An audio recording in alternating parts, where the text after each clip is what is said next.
जड़ामाला शरणपुल ईसा नगरी में मसीह बरादरी की तरफ से पाँव धुलाई तकरीब का इनेकाद किया गया। तकरीब में खुसूसी शिरकत फादर खालिद मुख्तार और चौधरी हैरी अठवाल, अम्बिद अठवाल, तमरेज़ शहजाद, चौधरी शहबाज, मास्टर गुलजार, मनीर खोखर, बाबा चेयरमैन अशरफ सहोत्रा और इनके साथ साथ अहले मोहल्ला ने कसीर तादाद में शिरकत की, जिसमें मसीह बरादरी के फादर खालिद मुख्तार ने अपने इज्जत की तारीफ बयान की और उन्होंने मसीह बरादरी को इनके नक्श कदम पर चलने का कहा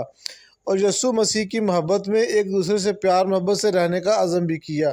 और मसीह बरादरी के फादर खालिद मुख्तार का कहना था कि आज के दिन हमारे यस्सु मसीह ने अपने शागिर्दों के पाँव को धोया, जिसकी वजह से आज के दिन हम इबादत करते हैं और जो हमारे शागिर्द हैं इनके हम पाँव धोते हैं। और आज के दिन में मसीह बरादरी के लोग अपने अपने घरों से खाना बनाकर